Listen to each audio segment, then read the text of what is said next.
Bienvenue dans l'actualité en français sur la chaîne des valeurs. Vous avez raison de rester avec nous. Tout de suite, les titres. Percer le marché commun africain passe par la qualité. Le Sénégal ambitionne en matière de normalisation à travers un atelier sur les normes africaines harmonisées et la certification, une initiative portée par les agences sénégalaises de normalisation et africaines sur la question pour sensibiliser les acteurs économiques. À Tambacounda, les routes ne doivent plus être un piège mortel en déplacement. À Vélingara, le ministre de l'Éducation nationale appelle à la responsabilité des conducteurs. Il s'est rendu par la suite à Saré-Koli-Salé auprès des accidentés et des familles endeuillées pour apporter la compassion et les condoléances de la nation. À Dakar, les tensions persistent et les victimes s'accumulent. D'un côté, les gargotières, ces femmes de l'informel qui bravent l'insécurité pour gagner leur vie. De l'autre côté, les travailleurs de l'Institut national de pédologie, restés 9 mois sans salaire. Ils veulent de meilleures conditions pour se soigner convenablement. Suivra l'actualité sportive et la page internationale. Avant de nous quitter, tout de suite, le développement.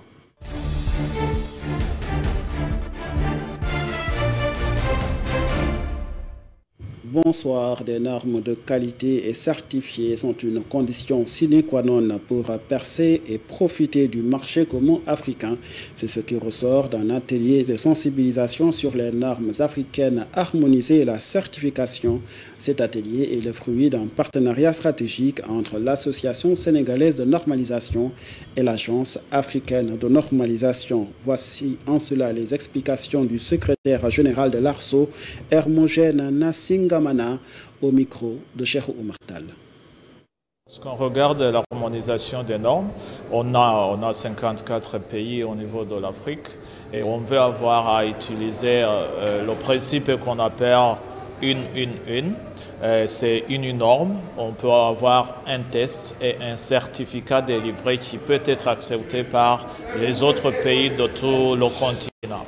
En fait, c'est le besoin de l'harmonisation en général, c'est qu'on peut ouvrir le marché des pays. Si on donne l'exemple du Sénégal qui est dans la communauté économique régionale de la CEDEAO, et le marché de la CEDEAO, ce n'est pas le marché de tout le continent. Si on utilise une norme, on peut avoir le produit du Sénégal, aller dans d'autres pays, même en dehors de la CEDEAO, sans avoir des problèmes de la conformité. On est là aussi à continuer à discuter avec le secteur privé pour avoir la marque de la qualité du continent qui va aussi démontrer que le produit est conforme à la norme africaine.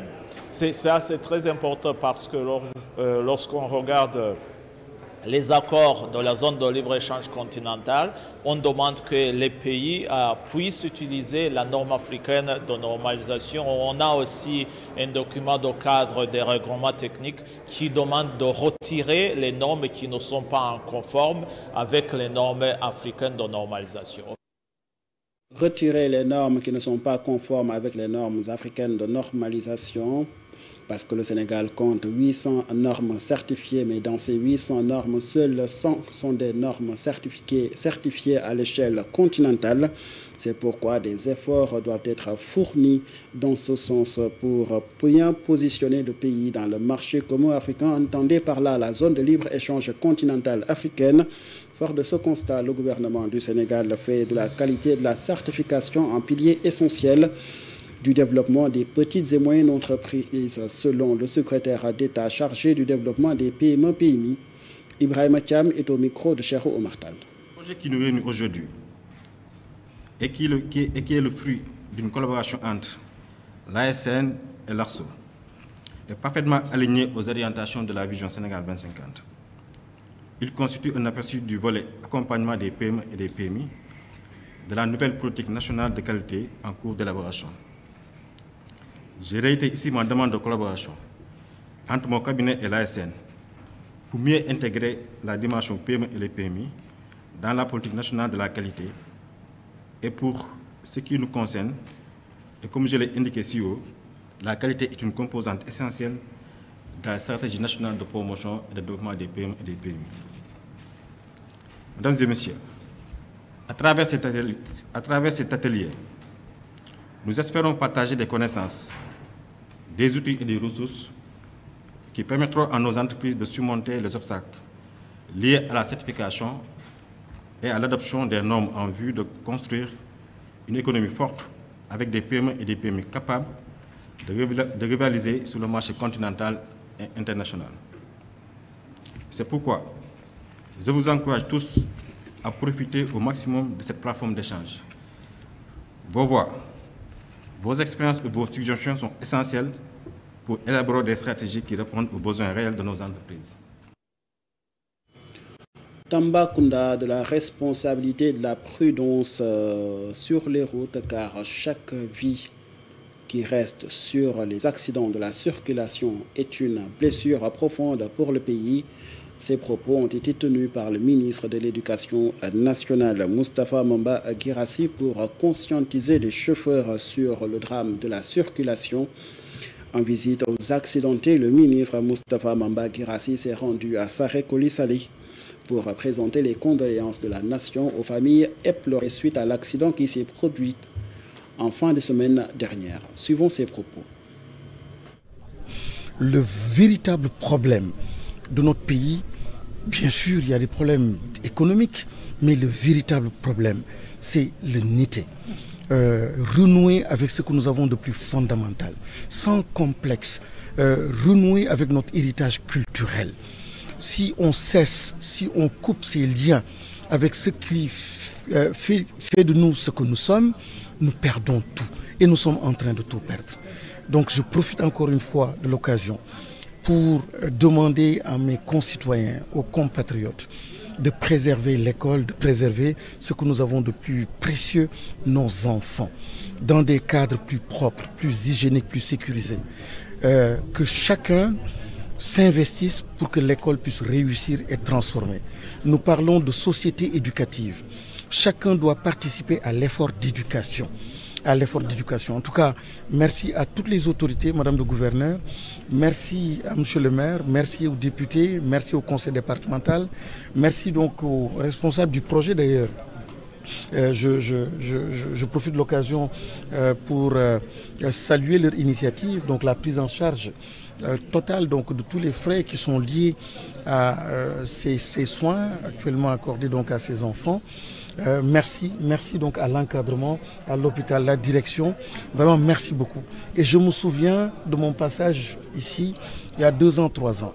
Vous m'avez aussi sauvé la vie, même si j'en ai perdu une autre, parce que je perdais donc le chauffeur qui m'accompagnait.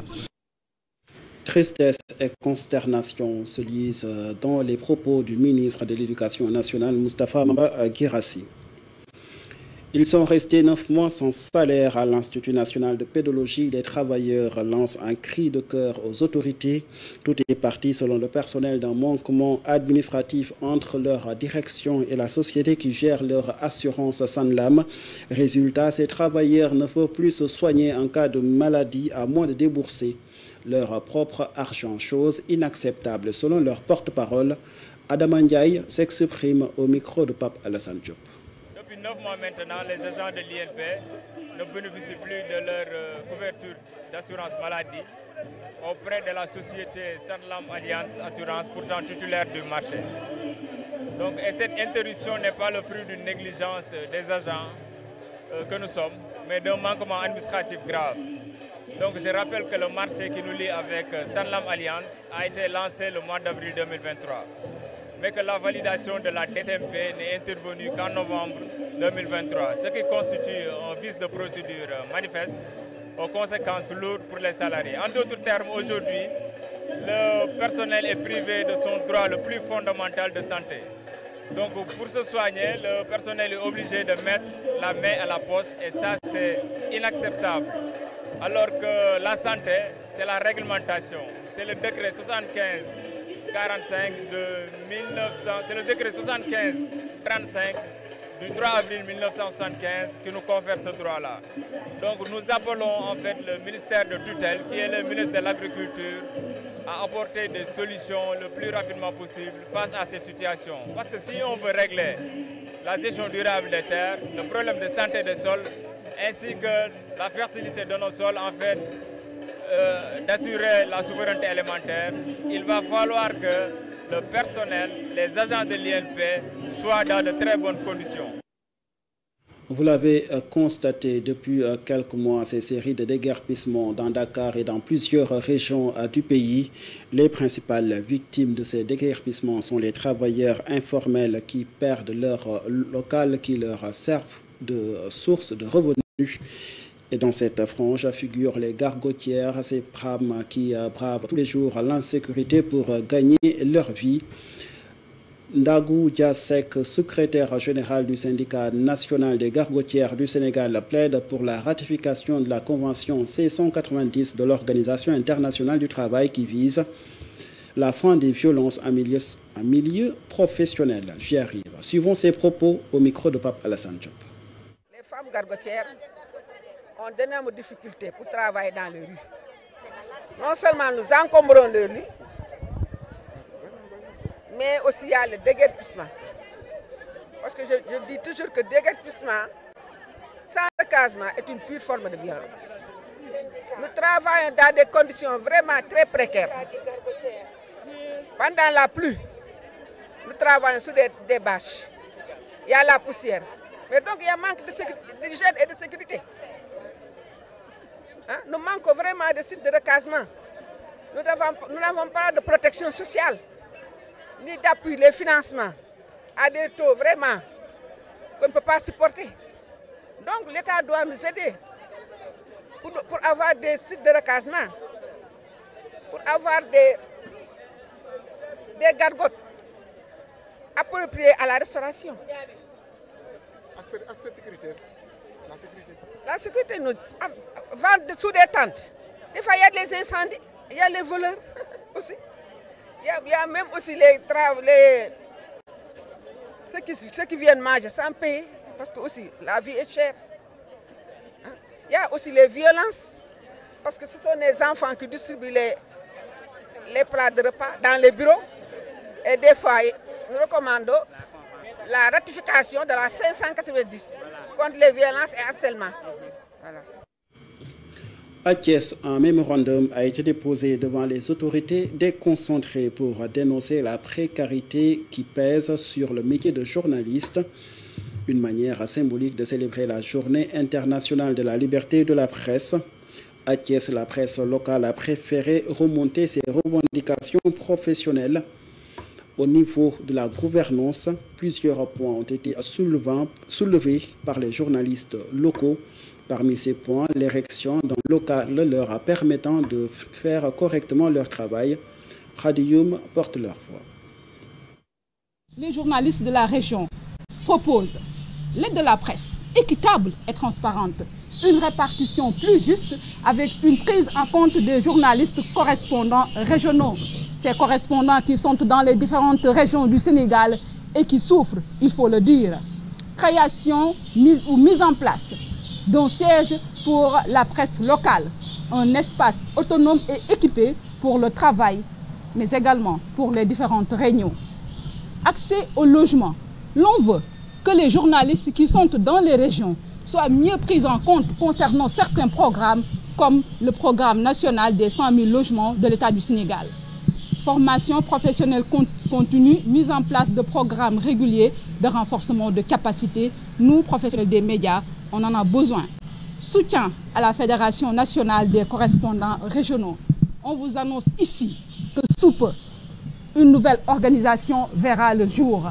Il s'agit de la mise en place d'une organisation forte qui va fédérer l'ensemble des professionnels des médias du Sénégal, notamment les correspondants régionaux. Son objectif, prendre en charge nos difficultés.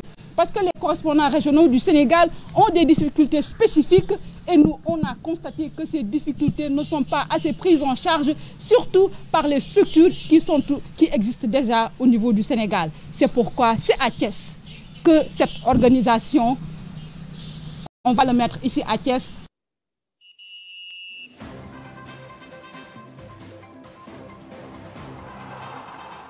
En sport, nous parlons du championnat local de football qui bat son plan, leader de la Ligue 1 avec 40 points. Le Jaraaf a été tenu en échec par la lanterne rouge Djamono Fatick. Un but partout. Malgré ce point du nul, il conserve, les clubs de la Médina conservent 2 points d'avance sur l'US Gorée, deuxième au classement avec 38 points. Elle a aussi été accrochée par l'AS Pikine, 0 but partout. Le Walidane FC, qui avait l'opportunité de rejoindre le Jaraaf en tête du classement, s'est incliné face au Teungueth FC, 1-0, alors que la GL Rufisque, quatrième au classement avec 35 points, a également été tenu en échec à domicile par Guédiawaye Football Club, 1 but partout. Dans le bas du classement, l'ASC HLM a réalisé une bonne opération en battant Génération Foot 3-1 et quitte la zone de relégation qu'il occupait jusque-là en déplacement à Dakar. La Sonacos de Diourbel, 12e au classement avec 26 points, s'est imposée face à Dakar Sacré-Cœur, score 2-0. Au stade Aline Sitoé Diatta de Ziguinchor, le Casa Sport a été accroché par Oslo FA, 0 but partout. Football toujours, l'équipe nationale de beach soccer du Sénégal a battu celle de Tahiti dimanche aux Seychelles, 6-3. Les Lions décrochent une deuxième victoire dans cette compétition et confortent leur position de leader du groupe. Vendredi, ils avaient dominé 4-1 les Espagnols, un match comptant pour la première journée de la Coupe du monde de la discipline. Mardi, le Sénégal va affronter le Chili pour le compte de la 3e journée de la Coupe du monde de beach soccer. Les 16 pays répartis en 4 groupes de 4 participent à la Coupe du monde de beach soccer. Les 2 premiers de chaque groupe atteindront les phases à élimination directe qui comprendront les quarts de finale, les demi-finales et le match pour la 3e place et la finale. À présent, l'actualité internationale. L'international, 48 heures avant l'ouverture du conclave pour désigner le successeur du pape François au Vatican, le Hongrois Peter Erdő part en favori. Dans son classement 2025, Reporters sans frontières tire la sonnette d'alarme sur la liberté de la presse en Afrique. Au Gabon, le nouveau président de la République, Brice Clotaire Oligui Nguema, a prêté serment samedi à Libreville devant plusieurs chefs d'État africains. On fait le tour avec Mbaye Diagne. Démarrons l'actualité internationale au Gabon. Brice Clotaire Oligui Nguema a prêté serment ce samedi. La cérémonie s'est déroulée devant au moins 4000 personnes. 16 chefs d'État du continent africain ont fait le déplacement de Libreville, parmi lesquels Félix Tshisekedi de la République démocratique du Congo, Paul Kagame du Rwanda, Denis Sassou Nguesso du Congo et Bassirou Diomaye Diakhar Faye du Sénégal, entre autres. Le Gabon a mis les petits plats dans les grands pour la circonstance. C'est en voiture au toit ouvert que Brice Clotaire Oligui Nguema a fait son entrée au stade d'Angodje, en périphérie de la capitale gabonaise, théâtre de l'événement. C'est la main sur la nouvelle constitution gabonaise qu'il a prêté serment. L'Afrique du Sud se distingue comme le pays offrant le plus de garanties aux journalistes d'investigation. Selon le rapport des Reporters sans frontières, souligne que les attaques verbales à leur rencontre deviennent de plus en plus fréquentes. La Namibie et le Cap-Vert occupent respectivement les 28 et 30e places du classement mondial, illustrant un certain respect de la liberté de la presse. Le Sénégal 104e et le Cameroun 131e sur 180, malgré un paysage médiatique riche et diversifié, demeure un environnement dangereux pour les journalistes. Et en fait, à 2 jours de l'ouverture du conclave qui désignera le successeur du pape François, le cardinal hongrois Peter Erdő a célébré dimanche une messe particulièrement remarquée dans sa paroisse tutélaire, la basilique Sainte-Françoise romaine, au cœur de la ville éternelle. À la fin de la célébration, il a lancé un appel vibrant aux fidèles. Nous prions pour que le conclave pour le nouveau pape qui sera élu pour le peuple et l'Église qui devra remplir sa mission dans une phase dramatique de l'histoire de l'humanité. À 72 ans, Peter Erdo est considéré comme l'un des favoris de ce conclave, fort de son profil de théologien, conservateur de son expertise en droit canonique et de son expérience. Il a déjà participé au conclave de 2005 et 2013. C'est la fin de ce journal. Merci de l'avoir suivi et merci à toute l'équipe technique qui a aidé à sa réalisation. Excellente suite de programmes sur nos antennes.